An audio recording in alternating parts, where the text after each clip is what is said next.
Vision 7 Radio Network's YouTube live channel and Healing Times Radio. I'm Mary O'Malley, your host today, and we are going to be looking at the art of falling in love with you. So I invite you to imagine a time when your heart was really open. You know, it may have been when you got a new puppy, maybe you had a baby, or you went and visited a baby, or maybe it was when you met your mate. But just take a moment and remember that feeling of your heart being open. There's no struggles. There's no past or future. There's just an alive connection with life as it is right now. Oh. And now, to that memory, I also invite you to shake your hand. Just shake it, really get it going. Go for the gusto here. And then stop. Can you feel the tingles, the aliveness in your hand? That's because energy is moving. It's dancing through your hand. This is our natural state. When we are grounded right here, our heart is open and energy flows freely through us. And we know the joy of being alive. And yet, that's not where most of us live. Most of us have become tight and small. And because most everybody else is tight and small, we don't even recognize how much we're caught in what I call the bubble of struggle. We're not enough. Life isn't enough. You know, it's endless, very quiet heartache that we hardly even notice because it's so familiar. How did we become so tight and small? Now, you may not agree with me that you're tight and small, but if you had a momentary glimpse of the vastness, of the spaciousness of your true nature, you would see that you live in a very small world, the world of your mind. And if you had a glimpse of the vastness of your true nature, and you would feel the openness, you would feel that everything inside of you that's used to holding, let's go. Energy flows freely through you, and you are here for life. That's what it was like when you were a babe. In one of my groups, we just had a 5-month-old baby come and visit us, and we were together for 2 hours. And oh my God, it was so delightful because he was just here. And he had just discovered his feet and his toes. And so he would play with them, or he would just sit up and hold his toes as he looked around this group of people. And he received us, and we received him. So there was so much delight in this room. You know, he laughed and giggled a lot of the time until he got hungry, and then he got fed, and then he did a wonderful burp and a fart, and then he came back to just being here. I want to invite you into a very radical knowing. You were once a baby. Just let that in. I know it's hard to imagine, but yes, You were once a baby where everything was brand new. Everything was fascinating. And life flowed through you. One moment you would have been sad, and then the next moment glad, and then the next moment mad. What happened to us is we began to leave that place. We began to take on what is called the self-image. I call it the storyteller in our head. Eckhart Tolle calls it the mind made me. In the first few years of our life, well, in the first very few months of our life, there's not even a thought in our head. And then slowly and surely, our head starts filling up with thoughts. And the mind makes a me. Ram Dass calls it the somebody. I call it the storyteller or the conditioned mind. The storyteller is just the spokesperson for the conditioned mind that talks in our head all day long.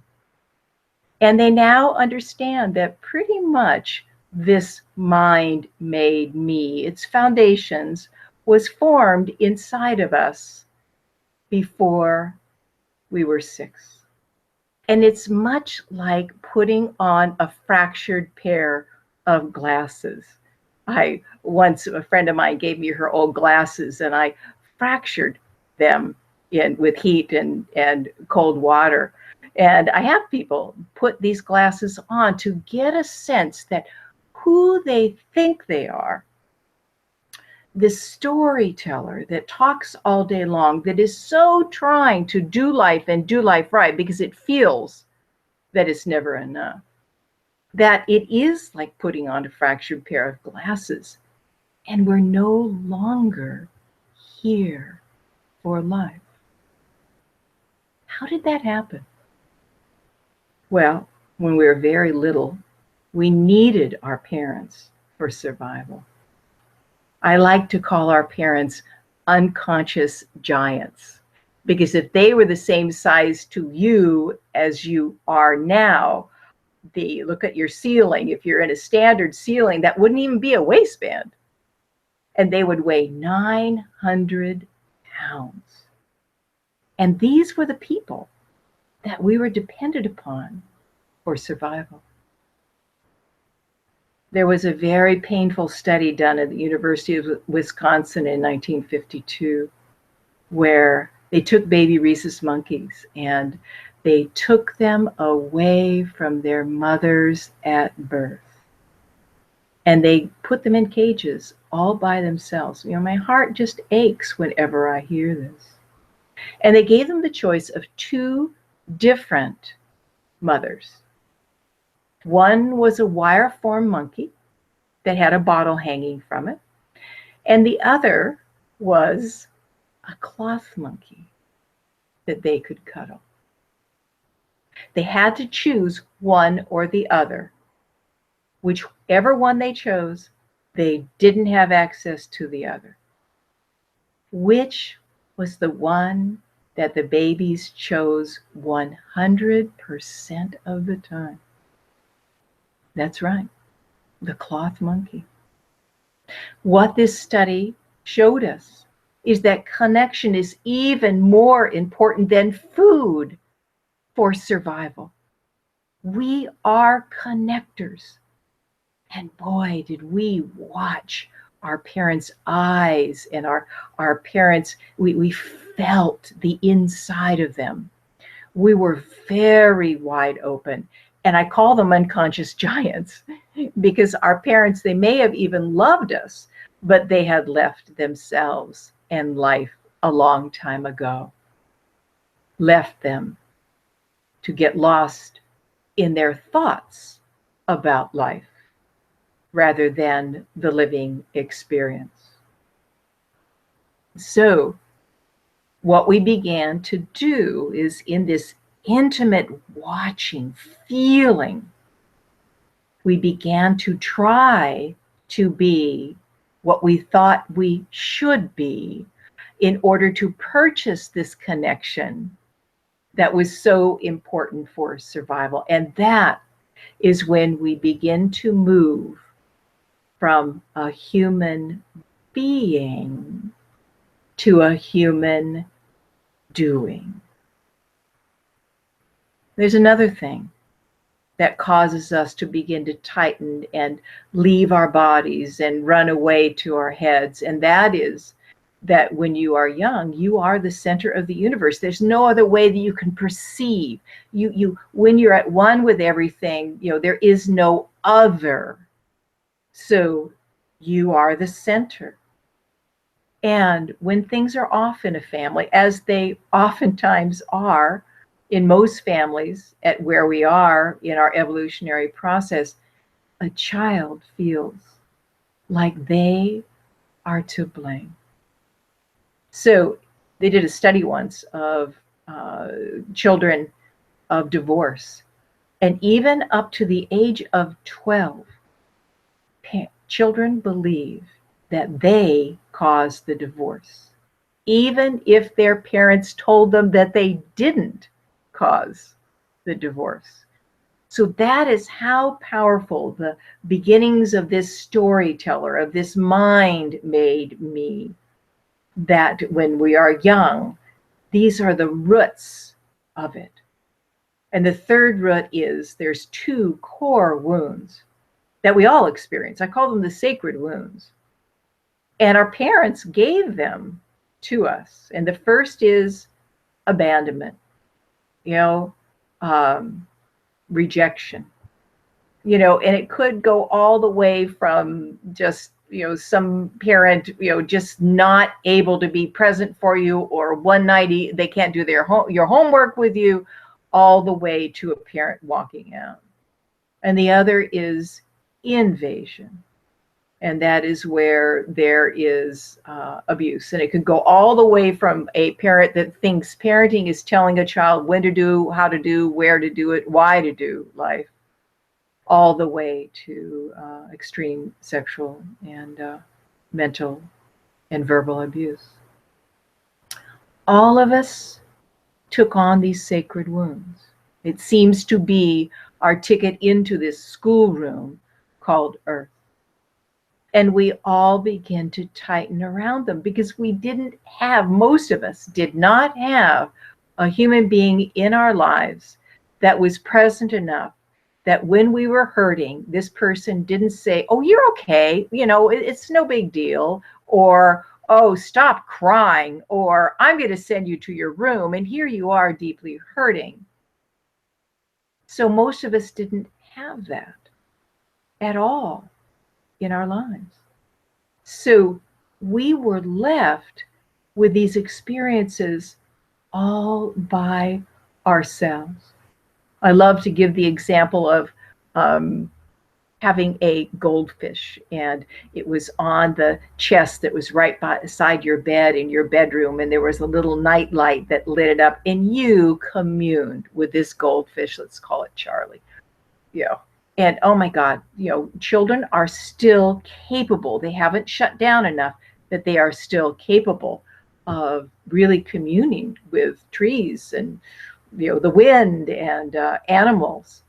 And one day you wake up and Charlie has died and you don't know what it is, but he's not moving anymore. And you go into the kitchen and you're crying and you say, "Oh my God, Charlie, there's something wrong with Charlie."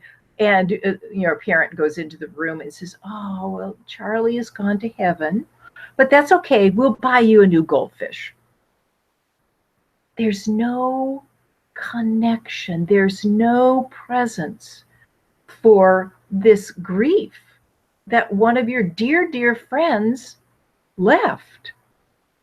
And so what did we do with all this? We learned how to hold our breath, tighten our bodies, and become what we thought we should be. There's a study done once, and I've tried to find it. It was a teacher that told me about it, but I haven't been able to find it. But it makes sense that it's a study of breath. And it was all the children before they went to preschool were breathing like cats and dogs breathe. The whole trunk is involved with their breath. And not one of them was breathing their natural breath by the time they went to first grade. We learn how to tighten. We learn how to become what we think we should be. And I've worked with people for over 30 years, and I've seen into the minds and hearts of tens of thousands of people. And I can say to you that everybody at the heart of their storyteller has been taught to be afraid of life, to think it is happening to them rather than for them, and has this secret belief that I'm not okay as I am, or I'm not enough yet. So we go on this endless search of trying to become what will finally calm down these voices inside of us. And usually our idea of what will calm down those voices is this mythical proportion of what we should become. And we are always, always berating ourselves. We can be unbelievably cruel with ourselves because we are not living up to a mythical idea of what we should be. But that's just an idea. And living in those kind of ideas cuts us off from our naturalness. It cuts us off from grounding in our body and allowing our breath to be open so that we can show up for life. And we see that life lives itself through us rather than us having to do life. How do we come back to that? Well, I want to tell you a couple of stories of both women that I have worked with that have given me permission to tell you their stories. One woman she's probably in around her early 40s now. And when she was a young child, her mother got very ill and was ill for a number of years. And then at 8 years old, her mother died. After that, her father never spoke about her mother. All pictures were taken away. He thought he was helping her, taking away the images of that which hurts. So this loss, this deep, deep loss just ached inside of her. And she also saw at a very young age that life can change in an instant. So it created a real deep sense of fear inside of her. But also, we go back to what we explored earlier, that children feel they are the center of the universe. And she secretly has felt all these years that she was to blame for her mother's death. Now, when we first started working together, she would never have said that because her logical mind knows that she was not to blame. But there was this secret held deep inside, hidden deep inside, deep in the pit of her stomach, that she really was to blame. And so when life got really challenging and she felt very stretched by life, there would be this extreme cruelty in her mind about herself. It focused a lot on her hands because when she got scared, her hands would get moist. And she just was terrified of like somebody wanting to shake her hand or being in a circle where everybody says, oh, let's hold hands and go into a circle, because she was so ashamed of the moistness of her hands. It took her a while after we started working together to begin to tell me about this. And we began to explore her hands, be present for her hands. And slowly and surely, she began to see the anxious one, the deeply anxious one that was there because she was taught that loss could happen at any time, that she was to blame for the loss, this secret deep belief. And slowly and surely, when her hands got moist, she began to realize that that was a doorway into this held energy. People oftentimes call it feelings. And yes, at some level, they're feelings, but really, truly, it's our joy that is bound up, that got bound up when we were very, very young. And slowly and surely, as she began to see, rather than being lost in hating her hands and being uncomfortable about her hands and being afraid that somebody would actually touch her hands, that was her signal. And she began to be able to turn her attention into what her immediate experience is. I call this the U-turn in my new book, What's in the Way is the Way. The Y-O-U turn. And slowly, she began to use her hands as a wake-up call to begin to see this scared one inside of her. And she began to be able to be with it in kindness, in care. And she said, it changed my life. I learned that there was not one part of me that didn't deserve to come home to my heart. So another story of a woman that came to me after she had finally decided that she was an absolute failure at online dating. She had tried every site that she could find. And always something would happen. She wouldn't get very many, I can't remember what they're called, likes or dings or whatever. And then when she would go out to meet somebody for coffee or something, it would be a very uncomfortable situation, or twice she found somebody that was very interesting and they had a few dates only to find out one of them was married, and the other really was not interested in committing to anything more than a few casual dates. So she was left with this feeling that so many of us have: what's wrong with me? And why can't I find love? So we began working with this, and I brought her attention out of the surface story. I want somebody to love me, and I am a failure at trying to find somebody to love me. And I began to bring her back into her immediate experience. And this amazing thing happened to her. She realized that she was trying to find love out there because she didn't love herself.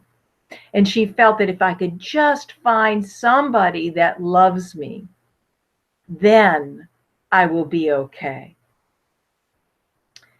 And you may have experienced this when you start a relationship with somebody that you think they are going to love you. It becomes a business operation. Now, of course, they need to be the particular way that you feel loved or needed or accepted or whatever the word is. And of course, when they're not that way, you get frustrated. And it's almost like a game of if you won't give me the 5 that I want, then I'm only going to give you 4. And if you give me 3, I'm going to give you only 2. And if that doesn't help, I'm going to pack my bags and go. In all of our searching out there for love, we forget the most important love affair we will ever have in our lives. And it's the love affair with ourselves. And most of us go to our deathbeds without even a clue of what that means. My main mentor, Stephen Levine, said that he was working with a 93-year-old woman on her deathbed, and she said, it can't end now because it hasn't started yet. You're in this conversation because that's not going to be your life.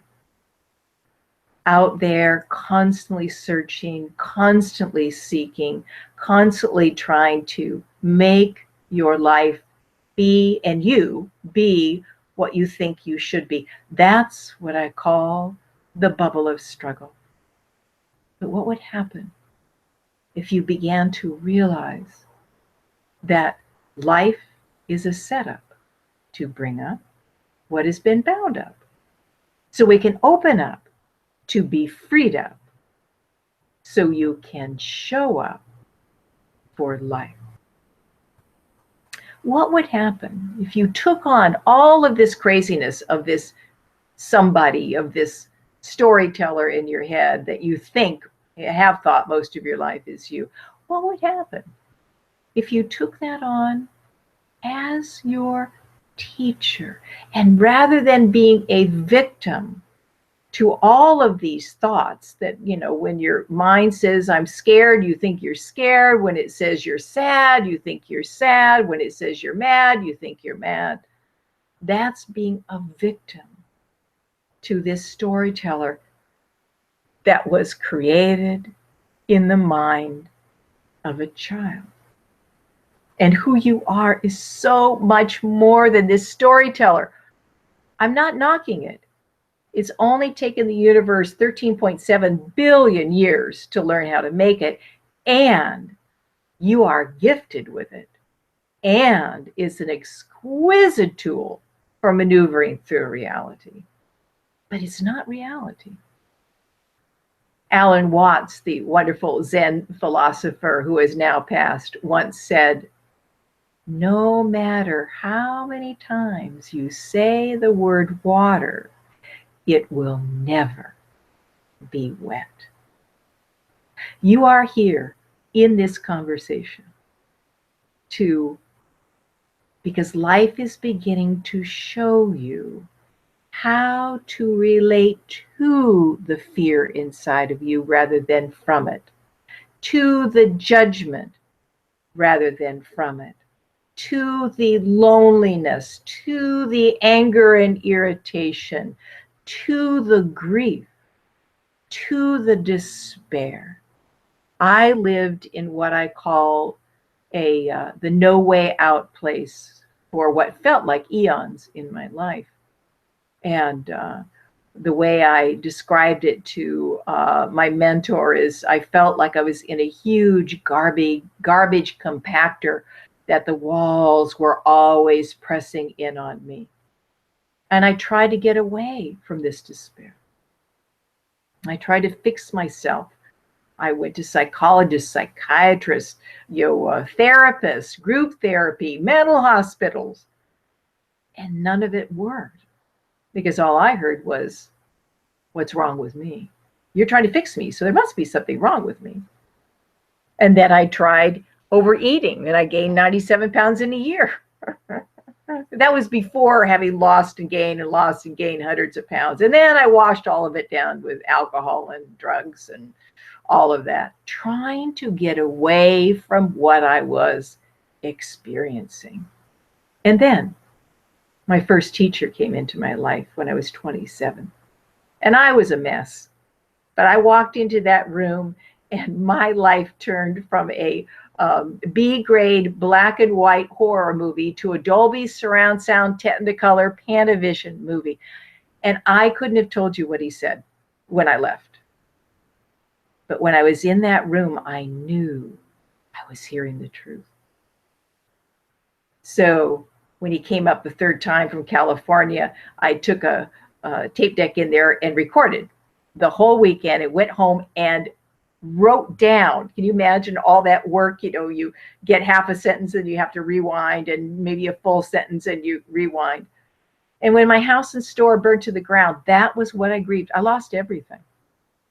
But it was the booklet that I grieved, because what he taught me was, in the seeing is the movement. And what did he mean by that? There's nothing inside of you, there's nothing inside of me that needs to be fixed. That's the endless game of struggle. And all of the contraction, all of the forgetting, all of the struggle that we have absorbed from the people around us, especially when we were young, doesn't let go by trying to fix it or change it or rise above it. I'm going to say positive thoughts and then everything will be fine.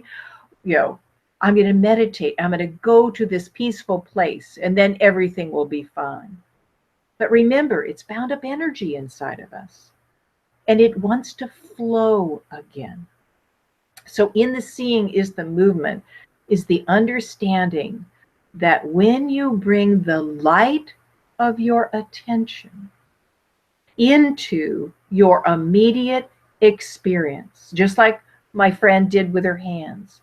This is something she had hated her whole life. She had been embarrassed about it, ashamed of it. She wanted to go away. She judged herself for having it.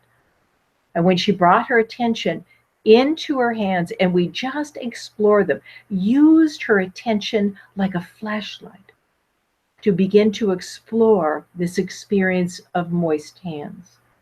And the more that she was there, in the beginning, of course, we use, how is it on the top of the hand or the bottom of the hand, and is it on your fingers, and, is there a place on your palm that is more moist than the others? Why do we ask those questions? Because you're not used to being here. You live in a mind that wants to get away from discomfort. But my experience is the most uncomfortable places include the doorway out of the game of struggle and back into the joy, the vastness, the peace that you really are. So it's learning the art of turning towards. And at the beginning, we can only do it for a moment or two. And at the beginning, it can be very helpful to do it when things aren't up. Just to notice when you're watching television that you hold your breath. Isn't that amazing? Watch that. Use television as a place to begin to connect into your immediate experience. And maybe at the commercials, you allow one long, slow out breath that you begin to break through this chronic tightening, this chronic trying, this chronic efforting to be someplace else, because who you are and what is right now is not enough, and it never will be enough.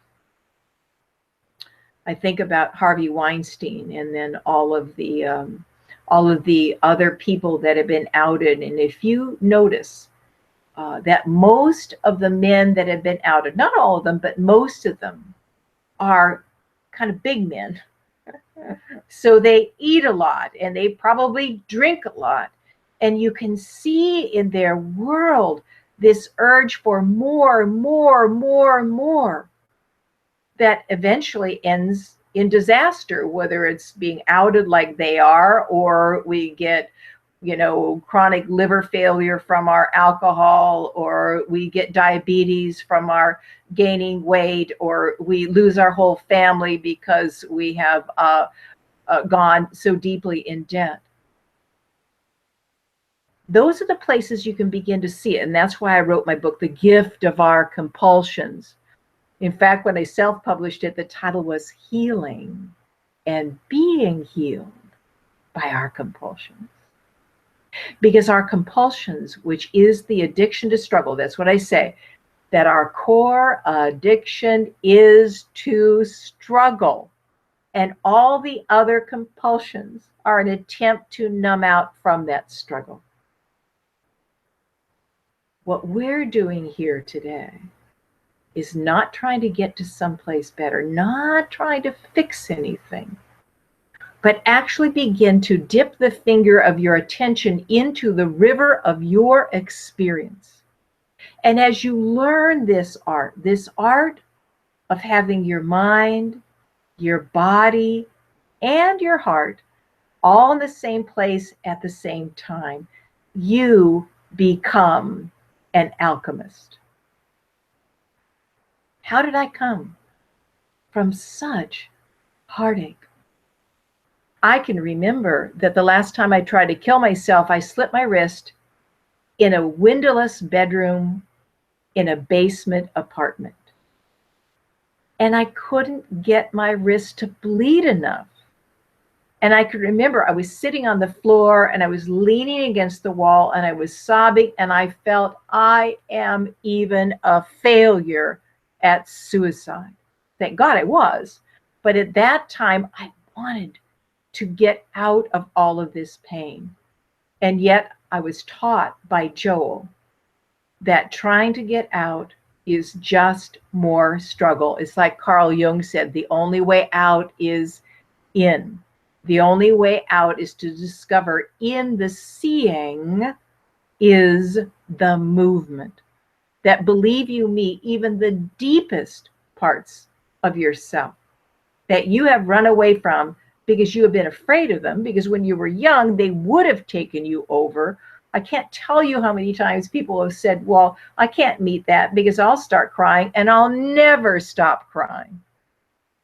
And when they were able to come in and really, truly be present with the light of their attention, they were just amazed. They not only stopped crying, but it turned into a sense of spaciousness. So you are the love affair you have been waiting for.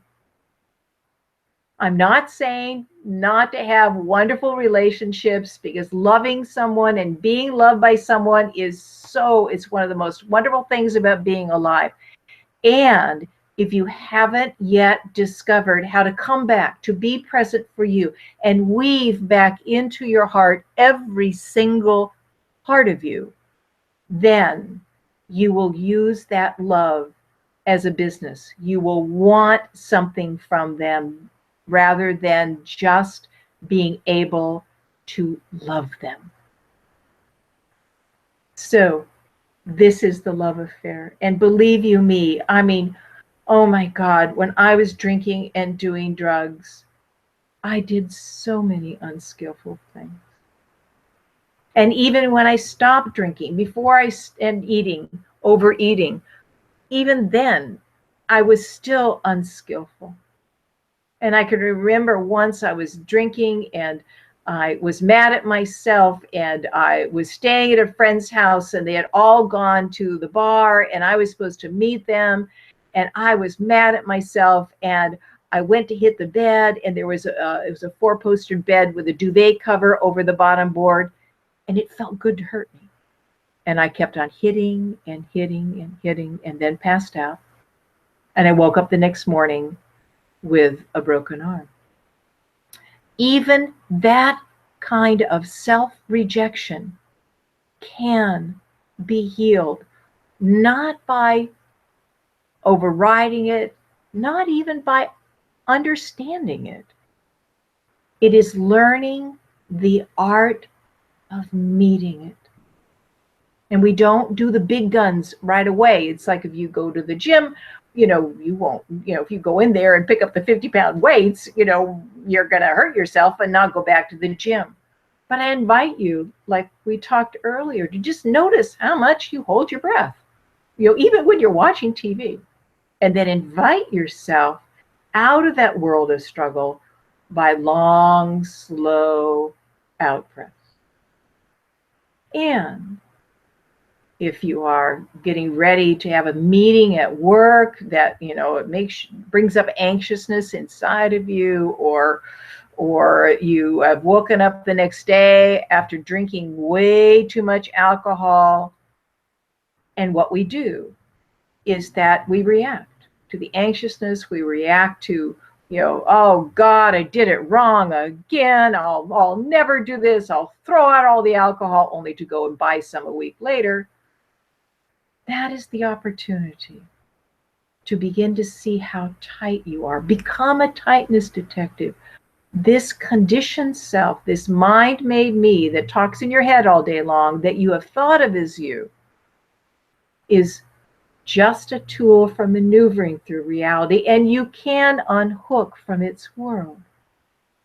And you can see how scared it's been, how hard it's trying to be what it thinks it should be, how concerned it is that people are going to find out that you're not enough. There was a study done at Harvard once of our top 10 fears, and you think number one would be death, and it's not. It's speaking in front of a group of people. So Stephen Levine, who told me that, said, that means we'd much rather than die than make an ass of ourselves. So I want you to imagine what it would be like to fall in love with you, not just the wonderful parts, but every single part of you. This is where I love the yin and yang symbol. It shows us that dark and light are nestled together. They are not on opposite sides of the line, and in the light is a point of dark, and in the dark is a point of light. You are a mixture of dark and light. Your perfection includes your imperfections. What would it be like if you had the courage to meet yourself exactly as you are? You know what would happen? Number one, your heart would open again, because you're not in your head always trying, always efforting, always judging at a real subtle level how you're doing. All of a sudden, your life will turn from a black and white rush into a Dolby surround sound Technicolor Panavision. You'll come back to life again. Of course you'll leave, because you've been gone. It'll be just like a baby learning how to walk. You know, you'll take a couple of steps and then you go back into the world of struggle as you fall down. But that's okay. Keep on coming back. Give yourself the gift every morning of just a few minutes where, rather than rushing into your life, you relax into your life. Because believe you me, we are longing to control life, to do life, to get it all together, only keeps you half alive. And what you long for more than anything is connection. An alive, wonderful, heartfelt connection with you, which leads to a wonderful, heartfelt connection to life. It is so wonderful to be in love with the whole dance. And what I mean by being in love, I mean being in the space of love together. When I go out shopping, it's some of my joyous times, because I connect. I love to connect with people that are waiting in line, and it may be just a smile, or the bank clerk. And it's so wonderful to bring a laugh to people. How can I be that with all sorts of ranges of people? Because I have found the whole universe is inside of me. And I have fallen in love with every single part. And maybe the better way to say it is every single part of me, even the parts I used to hate, have now come home to my heart. So be the question. Don't try to do this. This is more of an invitation to just begin to really recognize that who you are is so much more than you think you are. And the only thing that keeps you in the prison of struggle is all of the beliefs that you took on when you were very young. And as you see them, as you become a tightness detective, as you bring all of this struggle back into your heart, you will know the joy of being fully alive. Thank you. Come listen to Healing Times Radio every day at 1 a.m. and 1 p.m. Eastern Time on Dream Vision 7 Radio Network. Thank you for spending time together. Namaste.